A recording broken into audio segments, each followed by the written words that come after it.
tragedy is always there. You're not out of prison till you out. That was Suge Knight warning how dangerous prison can be. And now, it's like he predicted his own fate. The Death Row founder was just stabbed in a violent prison attack, and sources say it's tied to the secrets he's been exposing. What was he trying to reveal, and who tried to shut him up? Let's get into it. The attack that shocked hip-hop. Suge Knight is one of the most talked about figures in hip-hop history, but on one fateful night in June, he became just another inmate. It happened fast. One source said the lights in C-Block were already out when, for reasons no one could explain, an inmate managed to access Suge's cell and launched a violent attack. To really understand what happened that night in prison, you need to understand who Suge Knight was, not just to hip-hop, but to the entire underground world of American entertainment. He wasn't some small-time hustler who stumbled into a record deal. Suge Knight was hip-hop's boogeyman, the one everyone feared, even at the top. Suge Knight was born and raised in Compton. He started out as a football player, then moved into street work, acting as muscle for hire around LA. But it was in the early 90s that he made his real mark. After teaming up with Dr. Dre, who had just left Eazy-E's Ruthless Records, Suge co-founded Death Row Records. What started as a small label quickly became the center of the West Coast rap scene. And Suge didn't build it by playing nice. Death Row wasn't just a label, it was a kingdom, and Suge was the one in charge. By 1994, Death Row was pulling in over $100 million a year. The label was on top of the charts, with artists like Tupac, Snoop Dogg, Dr. Dre, Nate Dogg, and Tha Dog Pound. It was like the all-star team of West Coast hip-hop. But behind the success was violence. Former insiders say Suge ruled through fear and control. There were constant stories of threats, fights, and intimidation. One of the most infamous stories? Suge allegedly dangled Vanilla Ice over a hotel balcony during a money dispute. He was also known for showing up at clubs with a crew of 15 or more guys, shutting things down and making examples out of anyone who stepped out of line. But by the mid-2000s, Death Row was bankrupt, and Suge's criminal cases were piling up. Assault charges, civil suits, parole violations, and finally, the 2015 hit-and-run incident during the filming of Straight Outta Compton, where Suge ran over two men in his truck, killing one. That case earned him 28 years at Donovan, a sentence most assumed would finally quiet the Death Row boss for good. They were wrong. Even from behind bars, Suge wasn't done talking, and it was one phone call that lit the fuse for everything that followed. It was January 2024 when Suge Knight, sitting inside R.J. Donovan Correctional Facility, picked up a prison payphone and made a collect call that would set the entire hip-hop industry ablaze. The platform? The PBD podcast. Now, most inmates doing hard times stay silent. They avoid media. They don't stir old ghosts. But Suge was different. He understood one thing better than anyone else. In the world of hip-hop power politics, silence gets you buried. So Suge called in, and for nearly 2 hours, he unloaded decades of unfiltered, unapologetic, and downright dangerous allegations. And it wasn't random gossip. He named names, pulled receipts, and dared anyone to stop him. It started subtly, with Suge reminiscing about Death Row in the old days. But then, when the conversation shifted to the Diddy situation, he dropped the first bomb. I'm quite sure somebody taught him that, and that's more deep in the industry. You guys who got involved with a lot of people who was their mentors, instead of having a guy to mentor your own father, they was having these guys they mentored. And when that happens in the industry, it was done to them, they do to the next person. So, according to Suge, Diddy didn't just pick up those habits on his own. He was taught. Suge claims that powerful men in the industry mentored Diddy. And now, as a mentor himself, Diddy has become the same kind of figure who once influenced him. Moments later, he took aim at one of the most powerful men in entertainment history. Number one was Clyde Davis. And you got to understand one thing. If Death Row, when I started Death Row, you got to remember one thing. I didn't have no co-founder, nobody else. So I started that company on my own and grabbed Dr. Dre.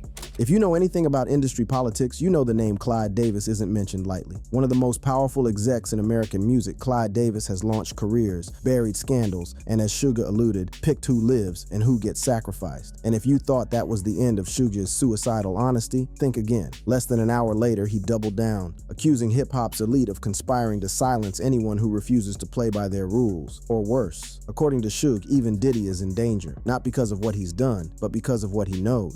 He's definitely gonna be the black man holding the bag. Because you gotta realize one thing: that boy life is dangerous. His life doesn't. He just not dangerous with the shit they said he was doing, but he's in danger. He know too much. That wasn't just some aging gangster running his mouth. That was a man who knew the secrets because he helped keep them. He probably having a conversation right now with the higher ups and everybody else to figure out how it's gonna work itself out, because he know all the secrets. And if he get to running his mouth, it could be a bad luck.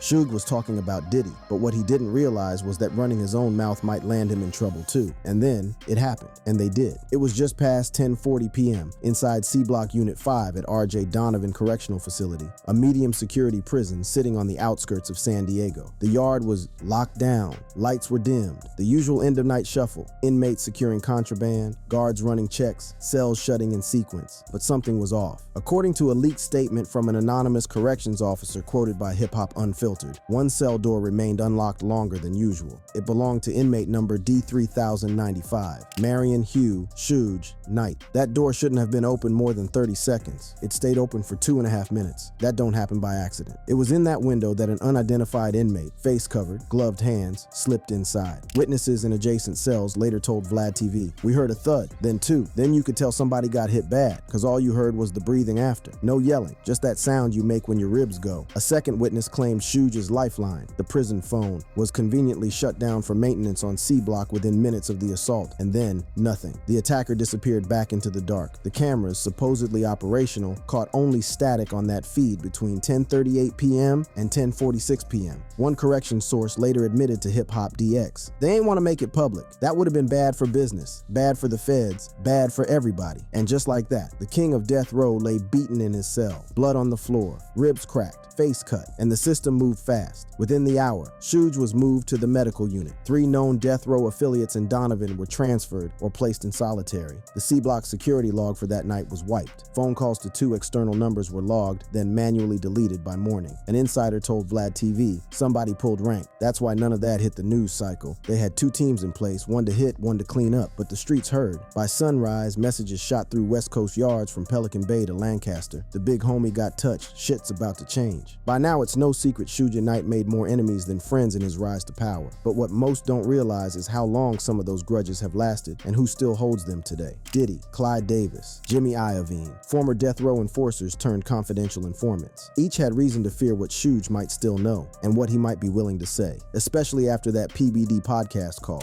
It's fucking that's me, I think, to them. Shit, they ain't tripping. But if you don't stop the cycle, it's gonna keep happening. Suge wasn't just airing grievances. He was threatening to reveal exactly how deep the industry's ties to criminal networks, federal handlers, and money laundering operations really went. According to one longtime West Coast insider who spoke anonymously to Hip Hop DX, Suge ain't been relevant musically in years, but info-wise, he's still sitting on murder cases, contracts, and dirty money moves going back to the Pac and Big days, and he's too reckless now to keep that quiet. And after that broadcast, no one could afford to let him keep talking. Within hours of the attack, gang politics inside Donovan shifted. OG Bloodsets, long loyal to death row, fell silent. A top-tier Crip shot caller from another yard unit was transferred overnight, no explanation. And by week's end, the name Suge Knight wasn't spoken publicly in Donovan. A code had been enforced. One inmate said, "When the bosses move in silence, you don't speak on it." And this was one of them moves. It'd be easy to chalk all this up to prison politics or some old beef finally catching up. But once you connect the dots, from that phone call to the attack to the sudden cover-up and media silence, the pattern is clear. This wasn't random. Suge had stirred the pot too much, and the industry took notice, because that podcast wasn't the only time he'd been running his mouth. For months, Suge had been dropping bombs, exposing names, and threatening to bring down some of hip-hop's biggest players. Suge Knight exposes hip-hop's biggest frauds. From his cell in the pen, Suge Knight been dropping bombs that's got the whole hip-hop game shook to its core. Through his podcast, Collect Call with Suge Knight, launched in October 2023, this OG been systematically exposing what he claimed are the real stories behind hip-hop's most legendary figures, painting a picture of betrayal, deception, and straight-up snake behavior that reach all the way to the top of the music industry food chain. Some of the most explosive revelations have centered on his former death row family, especially Dr. Dre and Snoop Dogg, 2 cats Suge helped elevate elevate from street-level artists to global icons with more money than they knew what to do with. But according to Suge, that success came at a cost: loyalty, truth, and ultimately the destruction of everything he built from the ground up. Still, no beef runs deeper or more dangerous than his war with Snoop Dogg. This one goes beyond industry politics. We're talking loyalty, snitching, and the murky truth behind some of hip-hop's darkest chapters. Even when you speak on Snoop, people can say, well, are you picking on Snoop? Absolutely not. Snoop is picking on Snoop. Everybody say, Snoop, you had involvement in it. We not trying to put you in prison. I don't want you to go to prison. Can't nobody put you in prison. You connected to those folks. And you Trump's little bitch. But why you just don't set the record straight? Man, the frustration in Suge's voice when he talk about Snoop is real, and it's deep. He ain't just accusing Snoop of lying about their shared history. He's straight up suggesting that Snoop been working with law enforcement and got connections that protect him from the consequences that done befallen everybody else in their circle. That phrase, "you connected to those folks," carries some heavy implications in the street code, suggesting that Snoop's success and freedom come at the cost of keeping it 100 with his original crew. The betrayal night feeling is real evident when he discussed how Snoop and others done rewritten the history of Death Row Records to minimize his role and pump up their own contributions. What you did is the weirdest bitch I ever met in my life. Naturally, I'm in jail. Naturally, I'm in prison. So when the corporation of the name Death Row, they didn't pay the fees to keep it going, you went and got the name and asked your boss. Knight's revelations about Dr. Dre equally explosive and deeply personal. Their relationship, which once produced some of hip-hop's most iconic tracks, deteriorated into something way more complex and troubling. True story. Dre came to me because I'm not going to go into the situation what they was on about. It's I said, well, something like that. It's like old Hollywood. You got to get married quickly. He wanted to marry this person. That person didn't want to. I can get this new person. He married them. One day, Dre came to me and said, I'm never going to cuss on albums again. I'm never going to talk about women again. And he told me that he wanted to be white. These revelations paint a picture of Dr. Dre as somebody struggling with his identity and sexuality, turning to Knight for guidance during personal crises. Knight's willingness to air out these intimate details demonstrate either a complete breakdown in their relationship or a calculated move to damage Dre's reputation. Either way, it represents a level of personal betrayal that go way beyond typical business disputes. So when every time we get there, the guard calls up. He says, easy up here for Dre. Let him up. Easy at the guard. You know what's up there? He said, that's Dre. So he walks in the studio. You see me, you see a few people. We start talking. I said, man, he ain't coming, but I'm going to talk to you about it. I showed him the papers of all the artists I had on one piece and the 3 I had on another piece. I was like... In Knight's version of events, Eazy-E was being played by Dr. Dre, who was secretly working to destroy his former partner while pretending to maintain their friendship. The emotional impact of this betrayal on Eazy-E was devastating. I seen one of the saddest things I ever seen in a man. I'm looking at Eazy, Eric, like, he said, I bought a car, I did all this for him, it wasn't for me, he didn't do nothing. And it's like he trying to hold back the tears because he don't want to be embarrassed by me seeing him crying. Because either he crying because he's scared or he crying because he hurt before another man. But perhaps the most chilling part of Knight's Eazy-E story is what happened next. According to Knight, Dr. Dre was secretly planning violence against his former partner. When I answered the phone, I'm talking to him. I said, he getting ready to come up here now. What you want done again? He was like, man, shoot that head, blow his head off, shoot him in the eye, take pictures of it. You don't got one of those things, you know, blah, blah, blah, you put a phone shit, you know. Get one of those portable cameras and let me see it, I want to see it, you know, blah, blah, blah.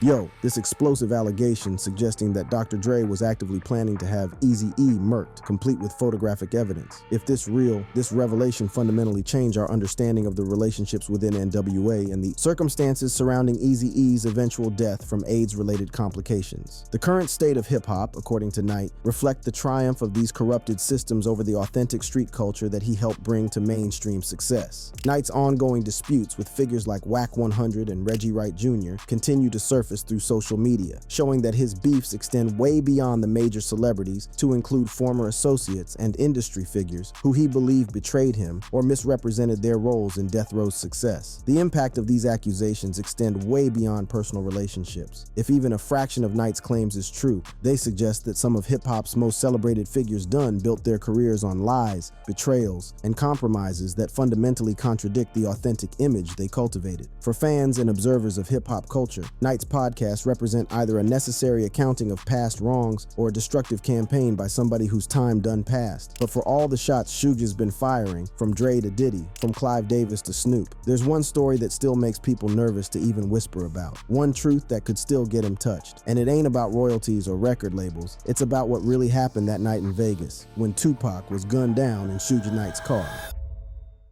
Suge Knight's most deadly secret could get him touched.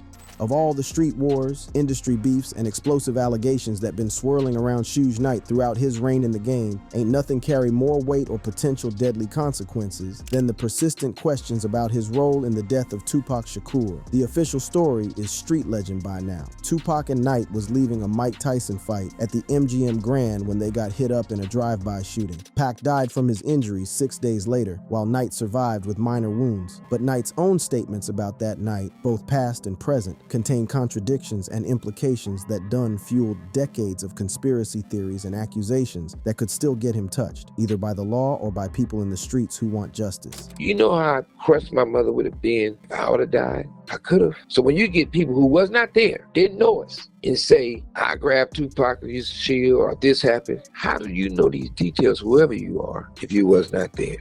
Listen to how defensive Suge get when discussing Tupac's death. This revealed the sensitivity of the subject and his awareness that many people believe he played a role in the murder of one of hip-hop's greatest artists. His challenge to critics. How do you know these details if you was not there? Suggests both genuine frustration with speculation and possibly an attempt to deflect attention from some uncomfortable truths he might be holding. The complexity of Knight's relationship with Tupac can't be understated. On one hand, Knight was instrumental in securing Tupac's release from prison and giving him a platform that produced some of his most memorable music. On the other hand, their relationship was built on mutual dependence that may have ultimately proved fatal for the young rapper. Eventually it cost him his life. Eventually you have guys who will speak about Tupac who never met him. They said they was with Death Row, never were there. Or they might have been security for Death Row or the car wash in Death Row. They never met Pac, and they would say the most negative things about Tupac. They have to tell Tupac stories.